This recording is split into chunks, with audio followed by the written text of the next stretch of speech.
altos cargos de Renfe tenían el informe que alertaba sobre el riesgo en Angrois. Algunos no lo leyeron y la documentación no fue enviada directamente a Adif, la encargada de la señalización. El abogado del maquinista lo tiene claro, independientemente de si estaba o no en su poder esa documentación, cree que si un conductor pudo darse cuenta del peligro en la curva de Agrandeira, Adif tenía que haberlo previsto y solucionado. Muy buenas noches. Este viernes se cumplirán 6 meses del accidente. V-Televisión ha vuelto hoy a Angrois, donde los vecinos prefieren olvidar lo que pasó. En el Congreso de los Diputados hoy ha tocado arduo debate sobre el anteproyecto de la ley del aborto. Los ánimos se caldearon y el ministro Gallardón lanzó graves acusaciones contra el PSOE. Que si usted ese solo lo mío lo ejerce frente a un concebido y no nacido, ¿quién me dice que después en otra legislación no lo va a intentar ejercer frente a una persona que efectivamente haya nacido? Gallardón tiró sus dardos envenenados, mientras Rajoy llegó a reconocer que el texto tiene puntos controvertidos y que es susceptible de mejora. La vicepresidenta del Gobierno también ha llamado al consenso, algo que en esta cuestión se antoja complicado de alcanzar. Como si fuéramos Mala acogida la que ha tenido en los campus gallegos la nueva medida anunciada por el Ministerio de Educación, el recorte de la estancia de los Erasmus en el extranjero para poder así mantener el mismo número de becados. Dicen los estudiantes que será un tiempo insuficiente para adaptarse y para aprender, y los profesores que habrá problemas para compaginar los calendarios entre universidades. A nivel académico, el primer semestre es muy pobre. Tú cuando realmente aprendes es en el segundo cuatrimestre. Esto pues ha venido un poco más a explicar una especie de chapuza que se está haciendo con estos tipos de asignación. La excesiva oferta y la caída de la demanda han sido la fórmula de la ruina. El que en su día fuera el centro comercial más grande de Galicia cierra sus puertas tras 5 años de andadura. Dolce Vita en A Coruña, el lugar por el que hubo que diseñar incluso un plan especial de tráfico ante la avalancha de compradores, dice adiós, con él unos 100 trabajadores.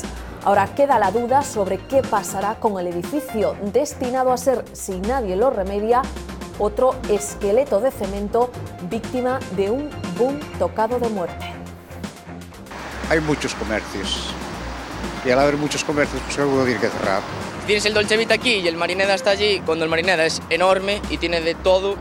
Es mucho para La Coruña todo este centro comercial. Trágico accidente laboral en Boiro. Un hombre de 58 años fallecía tras caérsele encima un palé de cartón de 800 kilos de peso. El trabajador llegó a estar consciente durante 1 hora antes de morir. Los hechos ocurrían alrededor de las 2 de la tarde en una nave de la firma Coregal, en el polígono industrial de Espiñeira. La víctima participaba en las labores de carga de un camión cuando el palé se le vino encima. Y en Cangas, la Guardia Civil investiga la misteriosa muerte de un hombre de 41 años, marinero de profesión, que aparecía en el portal de su casa. Tenía un golpe en la cabeza, pero se descartan signos de violencia. Noia es desde hoy un plató de rodaje. El director Albert Ponte traslada a la Villa Barbanzana su última película, Little Galicia, una historia que empieza aquí y termina en Nueva York. Este es mi gran salto, ya creo, ojalá al ciclo comercial, y que ven que sea en Noia. El contraste es tan brutal entre Nueva York y Galicia. En Noia comenzó Ponte a dar sus pasos como actor y aquí ha querido dar el salto al circuito comercial como director. En el reparto conocidos como Mabel Rivera y Miguel de Lira. La huella de la tierra se deja ver incluso en el cartel promocional donde la Estatua de la Libertad toca una gaita. En el cartel además otro atractivo, Gustavo Salmerón, que acaba de rodar el único corto español nominado a los Oscar.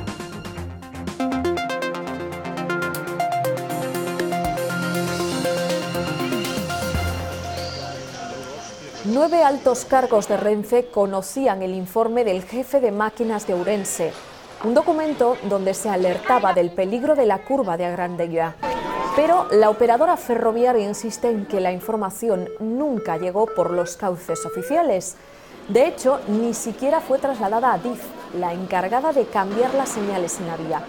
Lo único que le hicieron llegar a la empresa administradora fue el problema en la transición de sistemas de frenado del ASFA al RTMS, pero no que hubieran Angrois ninguna carencia de señalización. Algunos técnicos ni se leyeron el informe que alertaba sobre el riesgo, pero Renfe sí aumentó la formación a los maquinistas. Mientras se van conociendo detalles y nuevos informes cruzados, a nivel político las posturas continúan igual que al principio.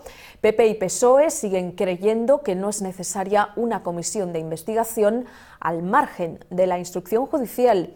AGE y BNG lo ven cuanto menos sospechoso. Igual que hai eses informes, hai outros e hai outra documentación, e así tamén o maquinista que puso en evidencia esa cuestión tamén dixo que a formación que recibiron posteriormente os maquinistas era suficiente. A día de hoxe esa cuestión sigue estando no mismo lugar que cando o Partido Socialista manifestou o seu posicionamento de abstención en relación ca Comisión de Investigación. Temos que contribuir todos, además, que esa situación se esclarezca. Por tanto, esa verdade judicial é a que todos esperamos e a que todos debemos axudar a que se produza. Os dous están de acordo en impedir que se depuren responsabilidades políticas, que evidentemente non ten nada que ver a xusticia coa política, pero houbo responsables políticos que estuveron na foto da inauguración. Unha investigación a fondo para esclarecer as causas do accidente, para esclarecer o que se fixo mal no diseño da vía e do sistema de seguridade e tamén para esclarecer que é o que funciona mal nos protocolos de Renfe e nos protocolos de Adif. Mientras continúan las investigaciones y las recriminaciones políticas, el barrio de Angrois trata de volver a la normalidad. Los vecinos intentan pasar página, aunque reconocen que es imposible olvidar lo que ocurrió aquella noche del 24 de julio. Ellos mismos fueron los primeros en socorrer a los heridos y hoy son muchas las señales que en este punto les recuerdan la tragedia.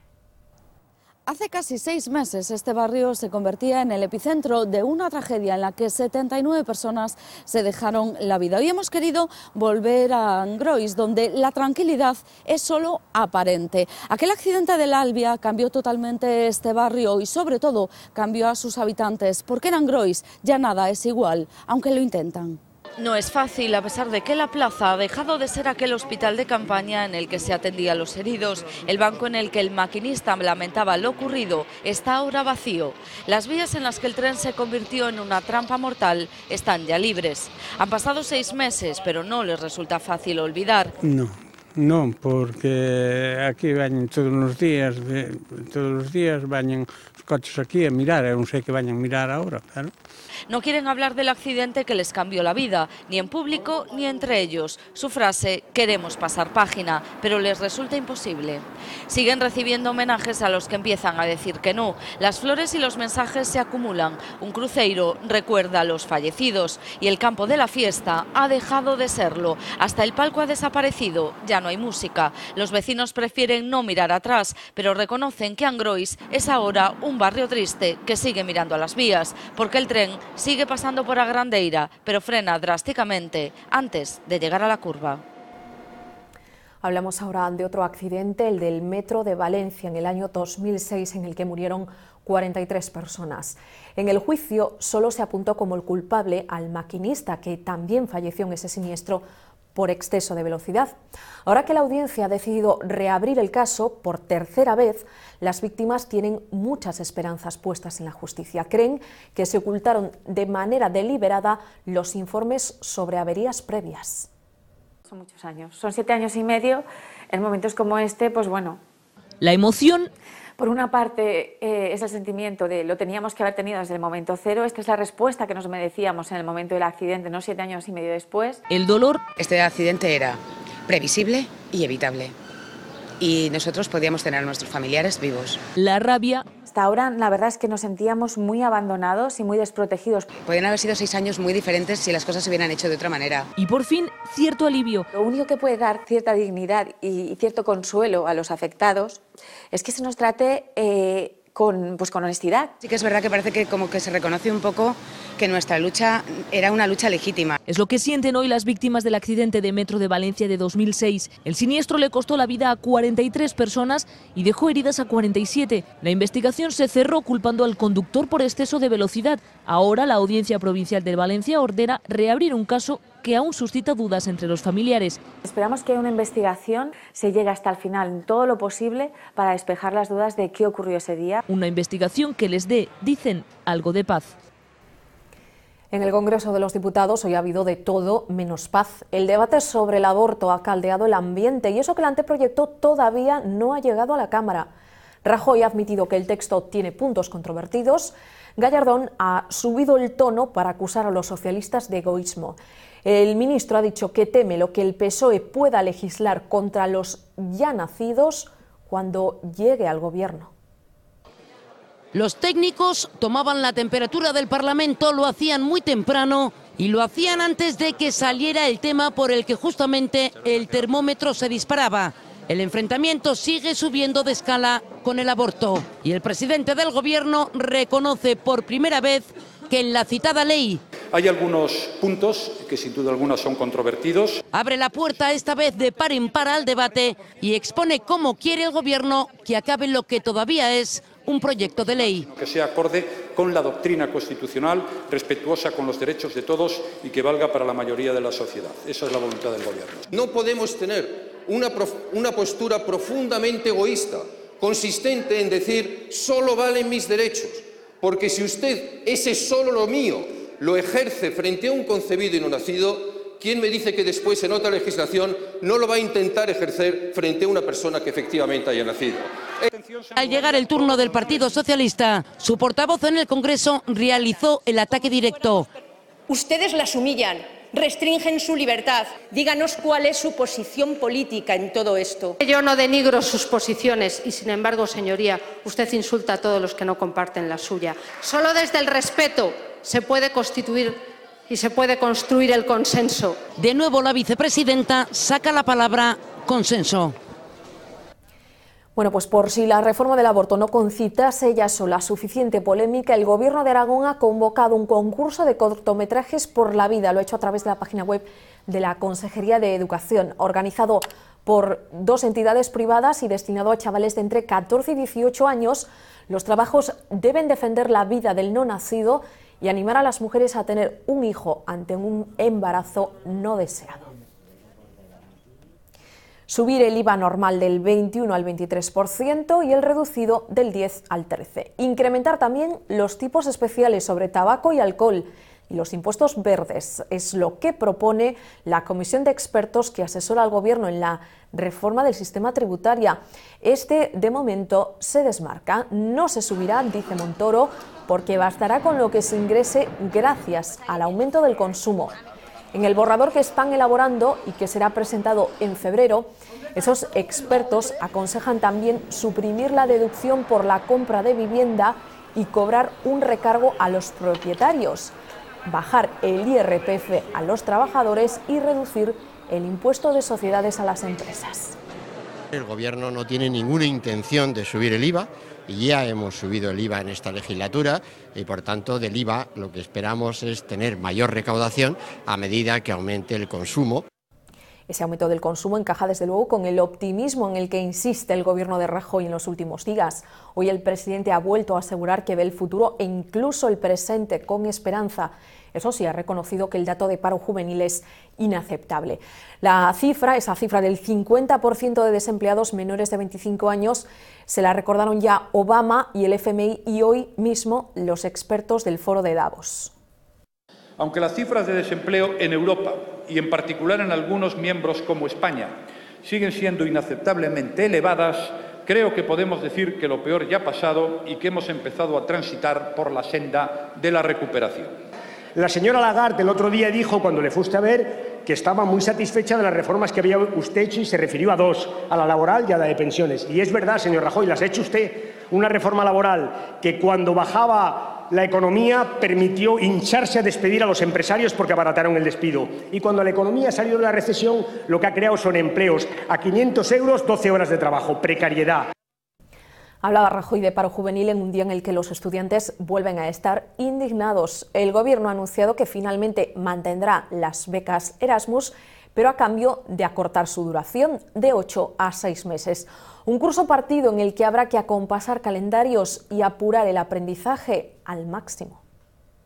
El primer paso fue intentar eliminarlas, luego llegó la rectificación y ahora el Gobierno ha vuelto a cambiar las condiciones de las becas Erasmus. Para que le salgan los números, el Ejecutivo ha decidido reducir de 8 a 6 meses el tiempo máximo de estancia en el extranjero. A nivel académico, el primer semestre es muy pobre. Tú cuando realmente aprendes es en el segundo cuatrimestre. Menos tiempo para adaptarse, menos tiempo para aprender y más quebraderos de cabeza para la comunidad educativa que todavía no sabe cómo encajar el nuevo rompecabezas. As universidades receptoras poden non coincidir co calendario que nos temos, co calendario que hai nas universidades españolas e, polo tanto, os alumnos se verán con un curso partido. En el primer cuatrimestre tienen problemas bastante serios. En el segundo cuatrimestre es cuando se les ve el rendimiento económico que se nota a través de unas mejores notas. A cambio del recorte en tiempo, el Gobierno se compromete a mantener el número de becados, 40.000. Lo hará con un presupuesto de 18 millones de euros, muy lejos de los 34 gastados en el curso anterior. Se impone el tijeretazo y el miedo entre los estudiantes por no llegar a tiempo. Estamos preocupados y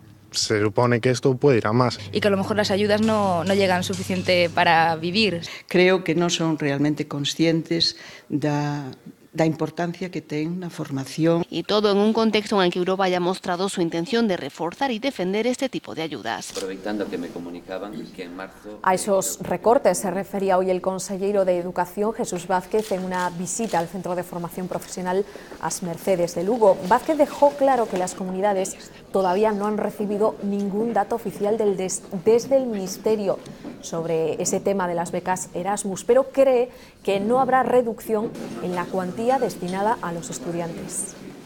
Esperamos que o Ministerio se poña en contacto connosco para explicarnos cal é a proposta que fai nese sentido, pero entendemos que o que si sae recollido nos medios é que a cuantía que se adica é superior, según manifesta o propio Ministerio, e que o obxectivo é manter o mesmo número cando menos de bolseiros Erasmus.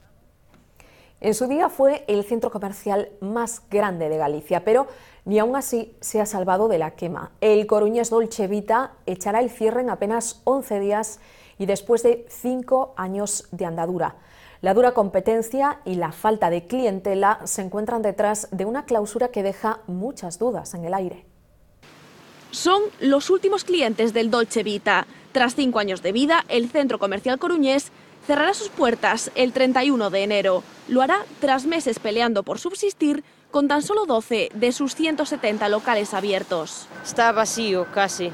Tiene el Media Market y algo y poco más. Bueno, esto es una pena, ¿eh? Lo que pasa es que, claro, es mucho para La Coruña. Lejos quedan los tiempos en los que el Dolce Vita era toda una referencia en la ciudad. Durante sus primeros meses alcanzó una ocupación del 90% e incluso obligó a modificar el plan de tráfico de A Coruña. Una realidad que con los años se ha vuelto completamente diferente. Aquí en A Coruña, al Dolce Vita le tocaba competir con otros 11 centros comerciales. Uno de ellos es el Marineda City, situado a escasos metros y, por cierto, el segundo más grande de España. Era algo que se avisó ya hace décadas, que el pastel no da para tantos comensales. Tras su inauguración se prometieron más de 3.000 puestos de trabajo. A día de hoy quedan poco más de 100 trabajadores que en muchos casos se verán en la calle la próxima semana. Lo que sí tenemos y ahora, y es un gran problema, la empresa se llama Décimas, que lo que nos han comunicado los trabajadores por teléfono es que creo que seguramente hoy les presentarán el despido. La otra gran duda es el futuro del edificio, 32.000 metros cuadrados para los que a día de hoy no existe ningún plan B. Son espacios, digamos, con muy poca iluminación natural, digamos, como grandes contenedores de tiendas, ¿no?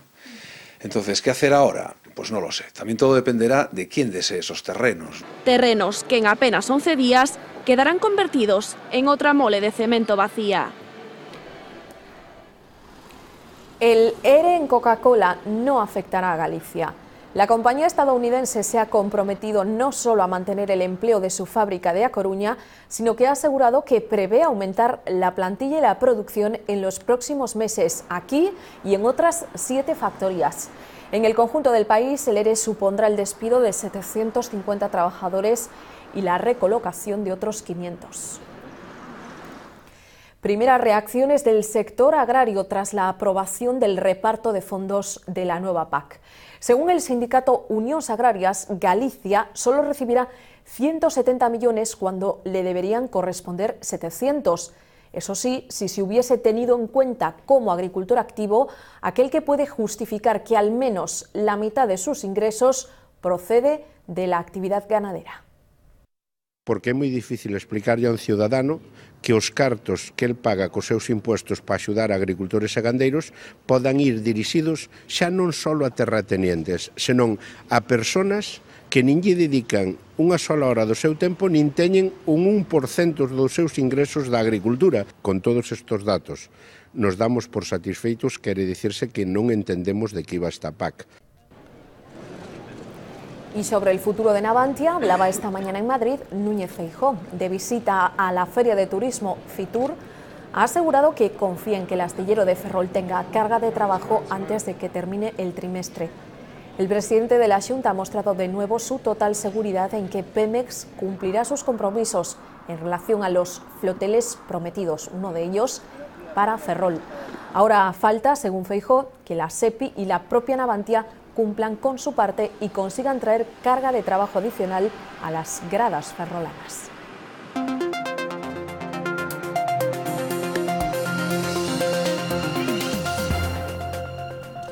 La Guardia Civil investiga la muerte de un hombre de 41 años que esta mañana aparecía en el portal de su casa en Cangas. Al parecer el hombre pudo haber fallecido de forma fortuita de un golpe en la cabeza, aunque habrá que esperar a los resultados de la autopsia para esclarecer los hechos y conocer las verdaderas causas de su muerte.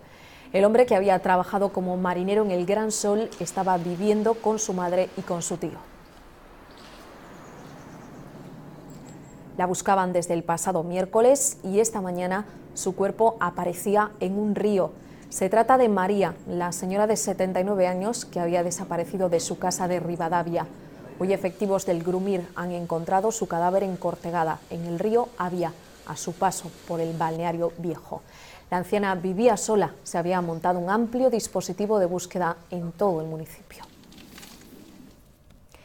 En Boiro, un hombre de 58 años perdía la vida este mediodía en un accidente laboral. Sucedió en esta nave del polígono industrial de Espiñeira, en la empresa Coregal. El fallecido estaba cargando un camión con sus compañeros cuando de repente un palé se le cayó encima. 800 kilos de cartón que lo dejaron en un principio herido de gravedad. Después de una angustiosa hora en la que miembros del 061 intentaron reanimarlo, acabó muriendo allí mismo.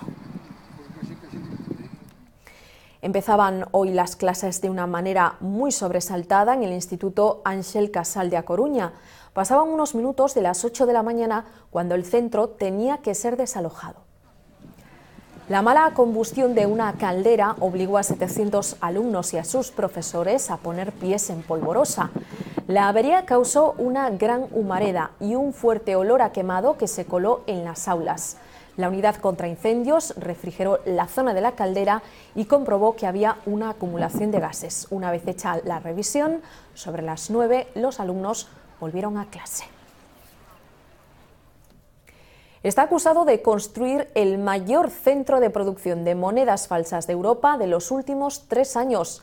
En su laboratorio se producían cada día más de 2.500 euros de mentira. Ha sido detenido junto a él su esposa y 3 hombres que distribuían y colocaban en el mercado esos billetes de apariencia real y de muy buena calidad. La investigación comenzó en mayo cuando la policía empezó a detectar los mismos billetes falsos en Andalucía, Madrid y País Vasco. El cabecilla es un joven licenciado en Bellas Artes que pudo poner en circulación, gracias a este sistema, unos 30.000 euros. El caso de la diputada Beatriz Sestallo ya está en el Tribunal Superior de Xustiza de Galicia. La Sala de lo Civil y Penal aguarda ahora un informe para decidir si admite a trámite la denuncia presentada contra esta política ferrolana. La parlamentaria socialista, recordamos, fue denunciada por un guarda de seguridad del Parlamento por intento de atropello en el mes de noviembre a las puertas del garaje subterráneo de Orrio. Esa denuncia puso en evidencia que Sestallo tenía el vehículo de su hija aparcado allí desde hacía 7 meses. El tribunal está recabando pruebas, entre ellas el vídeo de la cámara de seguridad que grabó la escena. Esta historia también gira alrededor del coche de un cargo público que da problemas, pero el fondo nada tiene que ver con el caso Sestallo. Estamos en Ourense capital. El concejal de Democracia Ourensana, Gonzalo Pérez Jácome, bloqueaba esta mañana con su vehículo la salida de un parking a modo de protesta, porque la instalación carece de vado permanente, no hay ninguna señal que prohíba aparcar ahí. El gobierno local dice que la licencia está pendiente desde octubre de un informe de la Xunta. El juez Ruz ha admitido a trámite la querella presentada contra el presidente del Fútbol Club Barcelona, Sandro Rosell, por el fichaje de Neymar. La querella parte de un socio del club azulgrana que considera que se ha cometido un delito de apropiación indebida. Se habla de una posible distracción de hasta 40 millones en el pago de comisiones. Sandro Rosell asegura que pagó 57 millones por el jugador. Sin embargo, el coste real podría ascender a 95 millones o más. La cuestión es a dónde fue a parar la diferencia. De momento, Ruz no ha llamado a declarar a Rosell como imputado, pero le ha pedido a la FIFA toda la documentación sobre el fichaje del brasileño. Y el nuevo presidente del Deportivo de La Coruña, Tino Fernández, visitaba esta mañana las instalaciones de Abegondo, donde se entrena el equipo durante 10 minutos. Estuvo reunido con la plantilla y el cuerpo técnico. A todos les transmitió un mensaje de tranquilidad, esa que no han tenido en la última época. Anoche, tal y como apuntaban todas las quinielas, Tino Fernández era elegido con el 72% de los votos nuevo presidente del club blanquiazul. Una junta de accionistas que puso punto y final a la era Lendoiro después de 25 años en el cargo. Un mensaje fundamentalmente de tranquilidad, que se concentren no eido deportivo, que é do que se trata, en acabar ese objetivo do ascenso, que estén tranquilos, que pensamos que todos os problemas se van a arreglar próximamente e nada máis.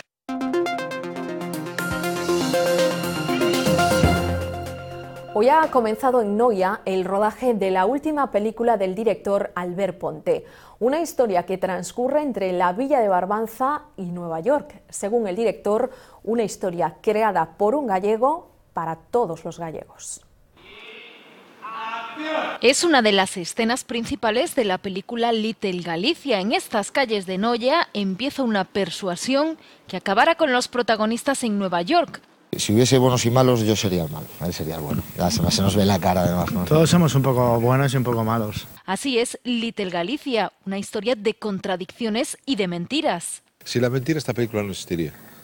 Albert Ponte eligió Noia para dar el salto al circuito comercial, en la misma localidad en la que cogió impulso para dejar de interpretar películas y empezar a dirigirlas. Nace y muere esta historia, que es un homenaje a Galicia. En el póster aparece el Acceso a la Libertad tocando la gaita, ¿sabes? Es Little Galicia y mola. Podría ser el nombre de un grupo, o sea, Little Galicia, y es inglés, y es gallego, y es castellano. 3 idiomas que también están en la película, dirigida por un gallego, protagonizada por un gallego y coprotagonizada por un actor que acaba de rodar el único corto español nominado a los Oscar. Llegamos de Nueva York de rodar Little Galicia y ahora me tengo que volver para promocionar la candidatura a los Oscars del cortometraje que era el no era yo, entonces con el pie cambiado, pero con muchas ganas de volver. También Fran Grela ha tenido que aparcar su trabajo como delegado del equipo de baloncesto Obradoiro para rodar su primer gran papel. Coprotagonista con Gustavo, increíble. Mabel Rivera y Miguel de Lira acentúan el sabor gallego de esta creación que conectará Galicia con los neoyorquinos y con el mundo. Nuestro último protagonista ya empieza a estar acostumbrado a los flashes y a las cámaras. Se llama Mariano, pero no debate en el Congreso de los Diputados ni acude a cumbres internacionales.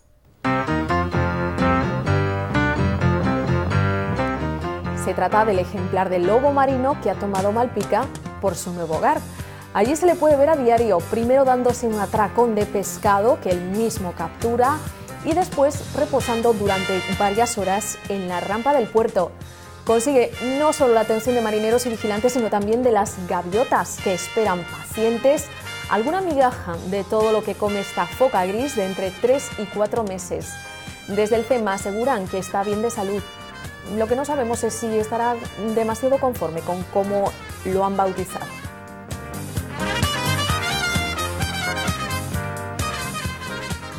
En fin, Mariano se llama esta foca. Nos vamos, se quedan con Historias del Tiempo y después IAV. Hasta mañana.